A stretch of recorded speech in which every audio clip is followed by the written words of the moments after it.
Après les attaques meurtrières survenues dans les communes de Kéru et Banikouara dans le nord du Bénin, le gouvernement béninois ordonne une enquête. Selon le porte-parole du gouvernement, il s'agit d'un dysfonctionnement observé dans le mécanisme de défense mis en place. Dans son analyse sur l'entretien de ce dimanche, Gilles Olakunle Yabi, analyste politique et docteur en économie du développement, explique que cette lutte peut être longue. Il faut accepter le fait que la situation va rester difficile pendant probablement des années. Ce qui est important, c'est qu'effectivement, on a des réponses en termes de déploiement de présence militaire, je dirais de présence sécuritaire, mais qu'il faut aussi des réponses politiques et des réponses économiques et sociales. Et je crois que c'est extrêmement important d'avoir cette vision-là et à nouveau d'accepter le fait qu'il n'y a pas de solution facile, que ça va prendre du temps. Au regard des efforts d'investissement du gouvernement pour contrer ces menaces, l'invité souhaite une étroite collaboration entre les populations et les forces de l'ordre. Peut-on dire qu'en 2023, les conditions des travailleurs ont-ils connu une amélioration? C'est la question qui oppose le secrétaire aux revendications, négociations et à la mobilisation du syndicat national des enseignants du secondaire, de la formation technique et professionnelle du Bénin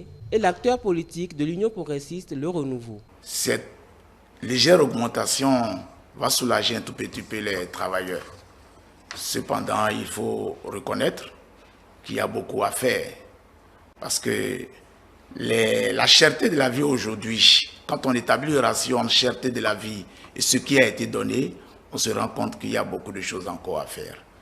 Au-delà de la question liée au sursalaire et à l'indexation des 3%, il faut dire que le gouvernement a pris la décision, disons en 2023, oui, de réintégrer 305 collègues enseignants qui avaient été radiés.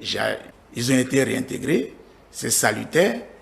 Seulement le X, c'est qu'on s'attendait à ce qu'à partir du moment où leur réintégration a été faite, que non seulement qu'ils commencent leurs activités, mais qu'au-delà de cela, qu'ils commencent à être payés.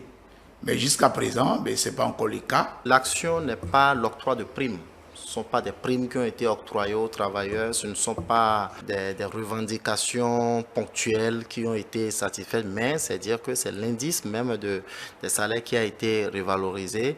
Et ceci, ça conduit le travailleur jusqu'à la retraite, y compris même ceux qui sont à la retraite sont touchés. Je crois que c'est salutaire et ces genres d'actions nécessitent vraiment qu'on félicite le gouvernement. C'est vrai que les travailleurs attendent toujours plus, ce qui est normal, ce qui est logique, mais on ne peut le faire réellement qu'à hauteur donc, de la production de la richesse. Avec les confrères de l'hebdo des éditorialistes, il a été question de la croissance démographique. Le gouvernement annonce en Conseil des ministres du 3 mai dernier une assise pour échanger avec les citoyens à ce sujet. Vous vous rappelez, il y a quelques semaines, les Journées nationales du développement.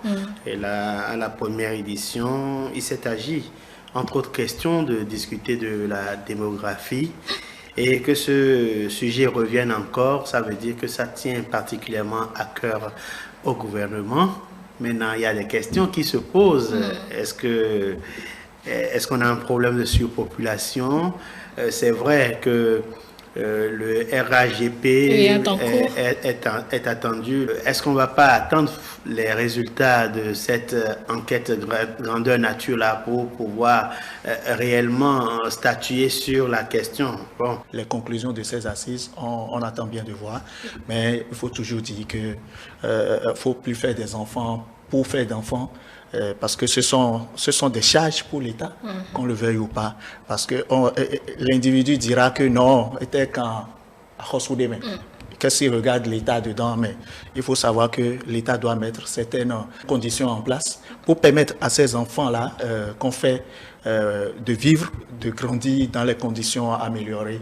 De ma position, je pense que plus on va arriver à maîtriser la démographie, plus on pourra déployer des efforts dans le sens donc du développement. Les hommes des médias, se référant au 3 mai dernier, ont aussi opiné sur la Journée mondiale de la liberté de presse.